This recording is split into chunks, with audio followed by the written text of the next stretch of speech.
সন্ধ্যার আগেই গ্রামের ছেলেমেয়েরা খেলার মাঠ ছেড়ে বাড়ি ফিরে যায়, কিন্তু রাজু ছিল একটু আলাদা। সে একা একা পুকুর পাড় দিয়ে হেঁটে যাচ্ছিল। হঠাৎ তার চোখ পড়ল সেই পুরনো বটগাছটার দিকে। গ্রামের এক কোনায় গাছটা, যেটাকে সকলে ভূতের বটগাছ বলে চেনে। আচ্ছা, বটগাছ কি সত্যিই কথা বলতে পারে?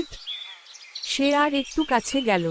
হঠাৎ এক ঝটকা বাতাস বয়ে গেল, আর সঙ্গে সঙ্গে একটা গম্ভীর গলা ভেসে এলো। কে আমার ঘুম ভাঙালে? রাজু আঁতকে উঠল, কিন্তু ভয় না পেয়ে জিজ্ঞেস করল। তুমি তুমি গাছ, তুমি কথা বলছো? হ্যাঁ, আমি বটু ঠাকুর, এই বটগাছের আত্মা। শত বছর ধরে আমি ঘুমিয়েছিলাম। আমার নাম রাজু, কিন্তু তুমি এখানে কি করছো? তুমি আমার ঘুম ভাঙিয়েছ, কাজেই এখন আমার এক গোপন রহস্য তোমার সাথে ভাগ করতেই হবে। এক ঝলক আলো বেরিয়ে এলো। রাজু চোখ মেলে তাকিয়ে দেখল, একটা দরজা ফুটে উঠেছে গাছের গুড়িতে। এটা আমার জাদুমহল, সাহস থাকলে ভেতরে এসো। রাজু একবার পেছনে তাকালো, চারদিক ফাঁকা। সে দরজায় পা রাখতেই হঠাৎ চারপাশে সবকিছু বদলে গেল। ভেতরে প্রবেশ করেই রাজু দেখল এক বিশাল ঘর, যেখানে উড়ন্ত বই, গ্লোব ঘোরাফেরা করছে, আর একপাশে কয়েকটা বানর বসে আছে। ওরা কারা? ওরা আমার হিসাব রক্ষক। এখন বলো, তুমি কোন উপহার চাও? রাজু কি চাইবে বুঝতে পারছিল না। কিছুক্ষণ চিন্তা করার পর রাজু বলল, আমি এমন কিছু চাই, যাতে আমার গ্রাম বদলে যায়, সবাই যেন খুশি থাকে।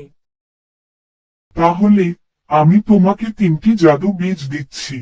এই বীজগুলো তোমাকে বুদ্ধি করে ব্যবহার করতে হবে। রাজু হাতে পেল 3টি রঙিন বীজ, লাল, সবুজ আর নীল। পরের দিন সকালে রাজু প্রথম বীজটা মাঠে পুঁতে দিল, যেখানে গ্রামের শিশুরা খেলত। কয়েক মিনিটের মধ্যে সেখানে এক বিশাল খেলার পার্ক তৈরি হয়ে গেল। স্লাইড, দোলনা, ট্রাম্পোলিন, সবকিছুই জাদুর মতো তৈরি। বাচ্চারা খুশিতে চেঁচিয়ে উঠল। রাজু ভাইয়া, তুমি জাদুকর নাকি? না রে, আমি শুধু চাই সবাই হাসুক।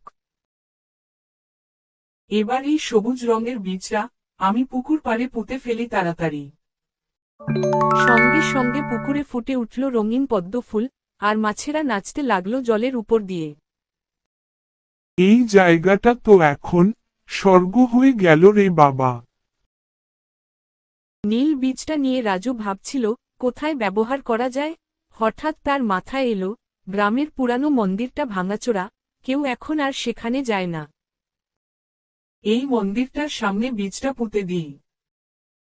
তখনই একটা অদ্ভুত ঝড় উঠল। চারপাশ ঘোলা হয়ে গেল, আর বটু ঠাকুরের কণ্ঠস্বর ভেসে এলো। রাজু, নীল বীজ ভয়ঙ্কর, ওটা আত্মা টেনে আনে। তুমি ভুল জায়গায় ওটা পুঁতে ফেলেছ। মন্দিরের ভেতর থেকে বের হলো এক ভয়ঙ্কর আত্মা। আমি এখন মুক্ত।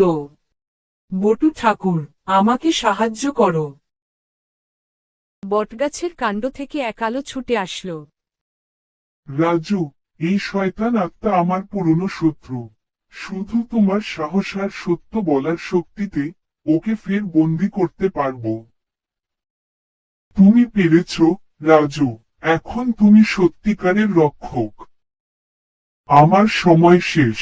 আমি আবার ঘুমাতে যাচ্ছি, কিন্তু তুমি এখন বটগাছের বন্ধু, আর এই গ্রামের অভিভাবক। তুমি কি আর কোনোদিন জাগবে না? শুধু যখন কেউ নিঃস্বার্থভাবে ভালো কিছু চাইবে, তখন আবার জেগে উঠব। গাছ ধীরে ধীরে স্থির হয়ে গেল। কিন্তু সেই দিন থেকে রাজু হয়ে উঠল গ্রামের সবচেয়ে প্রিয় ছেলে, এক সত্যিকারের নায়ক, যাকে সবাই জানে বটু ঠাকুরের বন্ধু নামে।